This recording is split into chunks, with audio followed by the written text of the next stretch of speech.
देखिए, ये बात आप इस चीज़ को समझिए कि अखिलेश यादव और जयंत चौधरी की मुलाकात पिछले दिनों हुई थी और उसके बाद अखिलेश यादव ने जयंत चौधरी के साथ लोकसभा चुनाव 2024 को लेकर गठबंधन का ऐलान किया था। और इस ऐलान को एक तरफा इसलिए माना जा रहा था कि अखिलेश यादव उनको कुछ ही सीटें दे रहे थे, जबकि जो मांग थी वो 12 सीटों की थी और अखिलेश यादव 4 से 5 सीट केवल राष्ट्रीय लोक दल को दे रहे थे। और वो भी सूत्रों का माने तो समाजवादी पार्टी ने रालोद को जो ऑफर दिया था कि जिताऊ उम्मीदवार को समाजवादी पार्टी के सिंबल से ही वो चुनावी मैदान पे उतार सकेंगे। हालांकि जयंत चौधरी इस चीज़ को लेकर राजी नहीं थे, जिसकी वजह से खटास उनके गठबंधन पे आती दिखाई दे रही थी।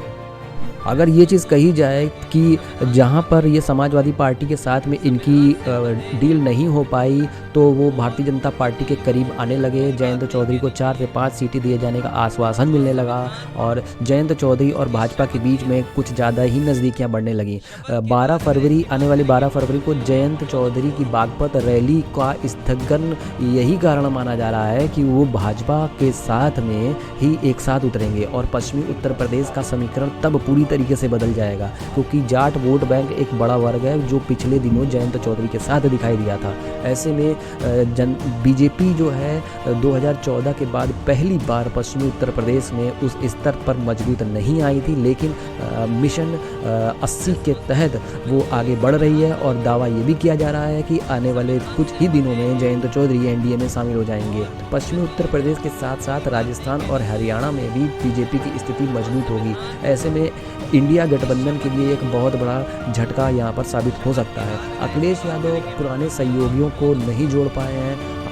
देखिए, ये जो गठबंधन है इसमें अखिलेश यादव की जो भूमिका थी एक बड़े भाई की तरीके से थी और अखिलेश यादव अपने पुराने सहयोगियों को जोड़कर आगे चल ही नहीं पाते हैं। इतिहास इसका पुराना गवाह है। 2017 में जब विधानसभा चुनाव हुआ था तो अखिलेश ने कांग्रेस के साथ बिल्कुल गठबंधन किया और वो आगे चल नहीं पाया। फिर उसके बाद 19 आते आते धराशायी हो गया। फिर बसपा के साथ 2019 में लोकसभा के साथ गठबंधन हुआ। स्थिति क्या है आप खुद समझ सकते हैं, पूरी तरीके से गठबंधन टूट गया।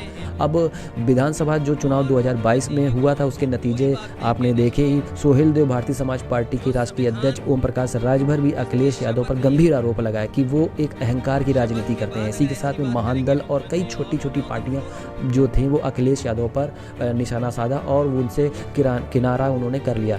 अब लोकसभा चुनाव 2024 को लेकर अखिलेश यादव उत्तर प्रदेश में कांग्रेस के साथ चुनावी गठबंधन करते तो दिखाई दे रहे हैं, लेकिन माना यह भी जा रहा है कि राहुल गांधी की न्याय यात्रा के दौरान अखिलेश यादव उस मंच में रायबरेली या अमेठी में दिख सकते हैं। हालांकि समाजवादी पार्टी अभी किसी भी दल और उस स्तर पर तहरीर की मूड में नहीं है। कांग्रेस के लिए अखिलेश ही सीटें तय करेंगे और अखिलेश ही 10 या 12 सीटें देने के मूड में है कांग्रेस को।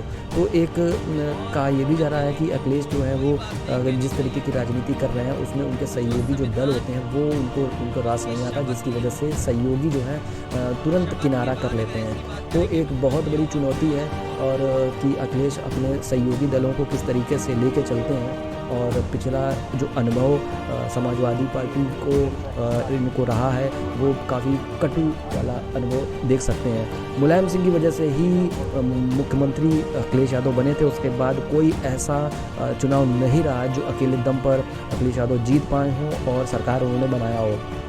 तो एक बहुत बड़ी अग्नि परीक्षा भी होगी 2024 के लिए अखिलेश यादव के लिए, क्योंकि आगे 2027 में वो किस तरीके से योजना बनाएंगे। लेकिन एक बात ये भी है कि जिस तरीके से समाजवादी पार्टी के प्रदेश अध्यक्ष नरेश उत्तम बीते कई सालों से जमे हुए बैठे हुए हैं और चुनाव दर चुनाव हारने के बाद भी उनको हटाया नहीं जा रहा है। बाकी पूरी जो समाजवादी पार्टी की जितने भी विंग्स हैं उन सबको हटा दिया जाता है, लेकिन नरेश उत्तम पटेल जो प्रदेश अध्यक्ष हैं जमे हुए हैं पिछले कई सालों से, उनकी कार्यशैली पर भी सवाल उठता है। फिलहाल बने रहिए हमारे साथ और देखते रहिए किस तरीके से राजनीति नए रूप में जन्म लेती है, कुछ इस पाले में और कुछ उस पाले में। नमस्कार।